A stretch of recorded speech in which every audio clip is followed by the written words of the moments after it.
Hello friends, आज की class में हम लोग आधुनिक भारत के इतिहास के बारे में अध्ययन करेंगे, क्योंकि इसके पिछले वीडियोज में हमने प्राचीन भारत के इतिहास का वर्गीकरण किया था। इसके बाद मध्यकालीन भारत का इतिहास का वर्गीकरण किया था। आज हम आधुनिक भारत के इतिहास के बारे में बताएंगे कि आप इसके अध्ययन को कैसे बहुत ही आसान तरीका से बना सकते हैं। आधुनिक भारत का इतिहास यद्यपि 1707 से लेकर 1947 तक माना जाता है। इसके अध्ययन को और अधिक बेहतर बनाने के लिए हमने इसे दो भागों में बांट दिया है। पहला, उत्तरकालीन मुगल सम्राट जो 1707 से लेकर 1857 तक रहे भारत में, और उस दौरान में उनके काल को हमने तीन भागों में बांट दिया। मुगल सम्राट जो औरंगजेब की मृत्यु के बाद भारत पर शासन किए, उस दौरान में कई क्षेत्रीय स्वतंत्र राज्यों का उदय हुआ, दूसरा हिस्सा इसका हुआ। इसके बाद यूरोपीय कंपनियों का आगमन प्रारंभ होता है। जबकि दूसरे काल में हम पढ़ते हैं सामाजिक एवं धार्मिक सुधार आंदोलन तथा राष्ट्रीय आंदोलन, जो 1857 से लेकर के 1947 तक रहा। अब हम मुगल सम्राट के बारे में अध्ययन करें। आधुनिक भारत के इतिहास की प्रारंभ 1707 में औरंगजेब की मृत्यु के पश्चात प्रारंभ होती है। इसे मुगल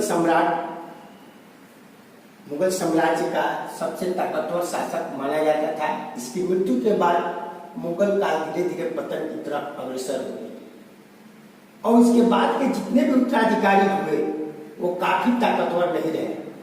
इसके फलस्वरूप अनेक स्वतंत्र राज्यों का उदय प्रारंभ हुआ और यूरोपीय कंपनियों का आगमन हुआ। सबसे पहले हम बात करेंगे 1707 में औरंगजेब की मृत्यु। तत्पश्चात उत्तर मुगल कालीन शासकों में सबसे पहला शासक बहादुर शाह, जो 1707 से लेकर 1712 तक दिल्ली की गद्दी पर बैठे। उसका राज्याभिषेक शाहदौला नामक पुल पर किया गया 1707 में। इसके बाद उसके काल में 1708 में गुरु गोविंद सिंह की मृत्यु हुई। तत्पश्चात सिखों का नेतृत्व बंदा बहादुर के हाथ में चलाया, और बंदा बहादुर ने सिखों का संघर्ष अपने नेतृत्व में जारी रखा। बंदा बहादुर की मृत्यु 1715 में हो गई। इसके पश्चात सिखों का नेतृत्व बहुत ही अस्थिर हो गया। बहादुर शाह को शाह ए बेखबर के नाम से भी जाना जाता है। इसके पश्चात जहांदार शाह, जो 1712 से लेकर 1713 तक रहा, मुगल सत्ता पर आसीन हुआ। उसके समय में उसका प्रधानमंत्री जुल्फिकार खान हुआ करता था। वो काफी ताकतवर व्यक्ति उस समय हो गया। जहांदार शाह के शासनकाल की एक सबसे बड़ी कमजोरी थी लाल कुमारी नाम की वेश्या का प्रशासन में हस्तक्षेप। इसके ही काल में मुगल काल के प्रमुख शासक निर्माता किंग मेकर के रूप में सैयद बंधु का उदय और उत्कर्ष हुआ है।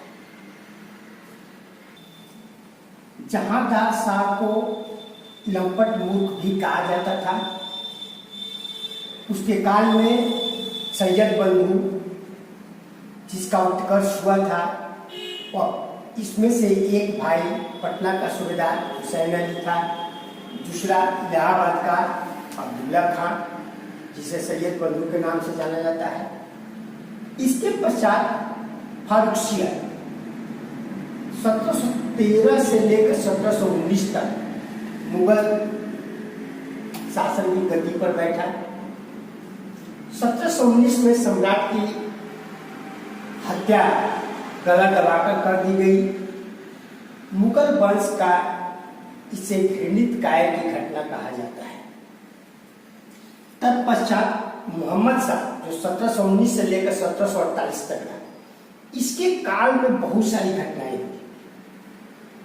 इसके ही काल में मुगल साम्राज्य की कमजोरियों का पता चला और अनेक इसके जो क्षेत्रीय शासक या गवर्नर थे, उन्होंने स्वतंत्र शासक के रूप में अपने को स्थापित किया है, जिसके बारे में हम उल्लेख इसके दूसरे चरण में करेंगे, स्वतंत्र राज्यों के उदय के समय।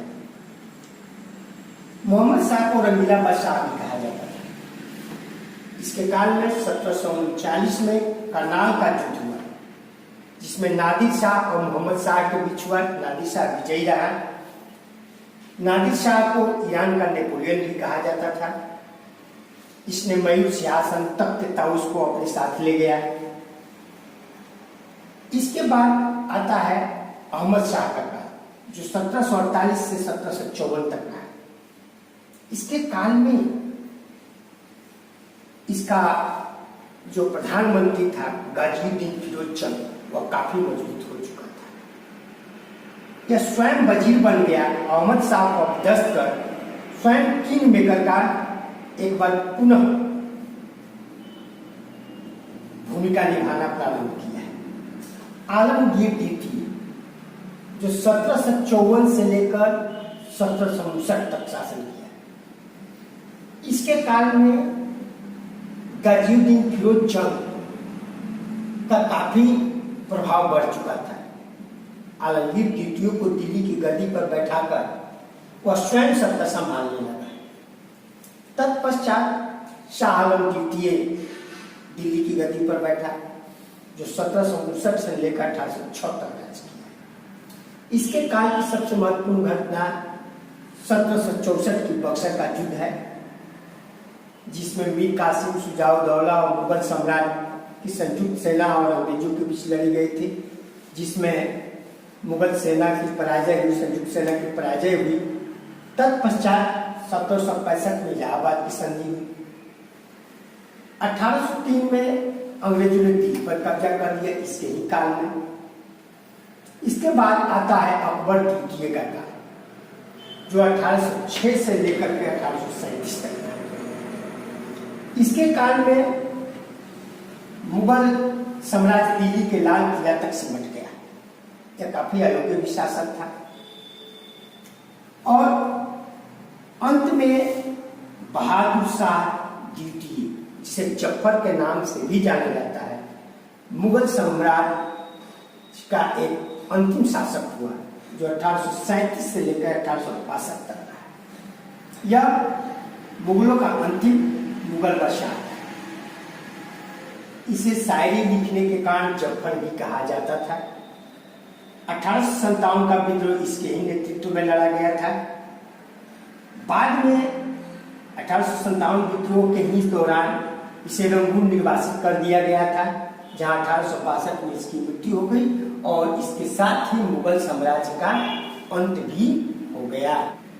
आधुनिक भारत के इतिहास का प्रथम चरण में हम दूसरे हिस्सा में आते हैं, स्वतंत्र क्षेत्रीय राज्यों का उदय।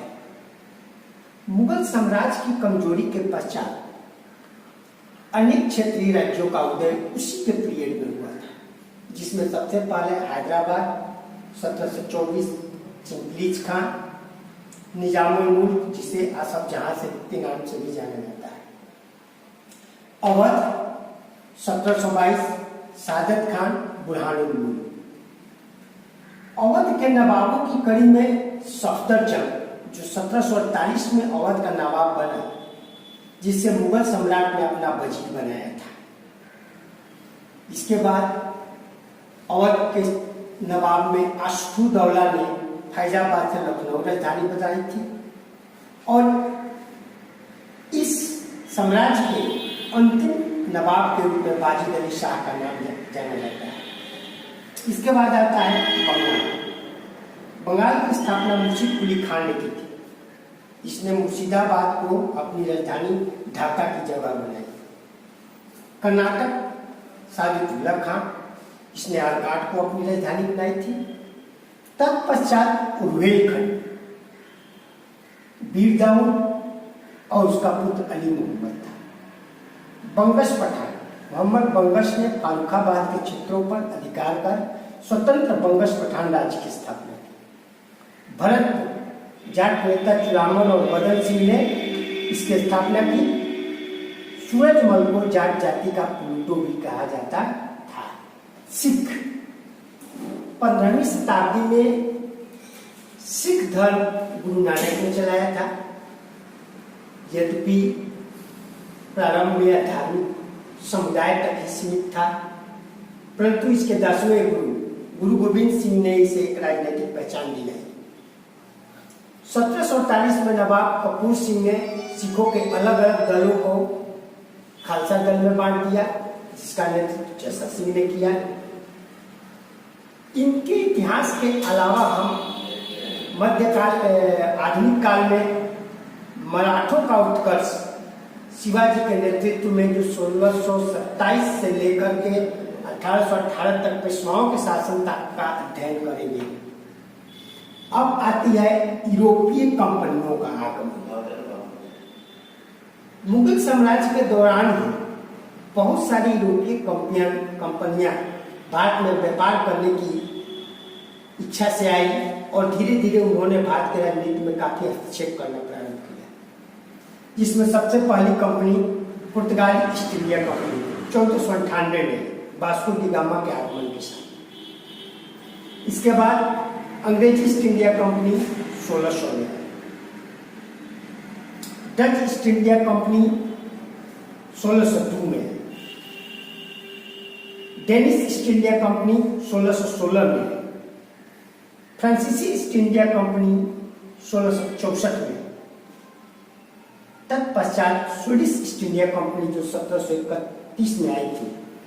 इन कंपनियों ने भारत में रहकर आपसी प्रतिद्वंदिता के इतिहास को भी जन्म दिया। इनके बीच अक्सर भारत में व्यापारिक क्षेत्रों, उपजाऊ क्षेत्रों, औद्योगिक क्षेत्रों पर आधिपत्य को लेकर के आपस में हमेशा लड़ाई होती रहती थी, जिसकी प्रतिद्वंदिता के इतिहास के बारे में हम अध्ययन करेंगे, जिसमें हम कर्नाटक, मैसूर का युद्ध, कर्नाटक का युद्ध या मराठों के साथ संघर्ष और संधियों के बारे में अध्ययन करेंगे। ये आधुनिक भारत के इतिहास का प्रथम चरण प्रारंभ और इसका अंत हुआ।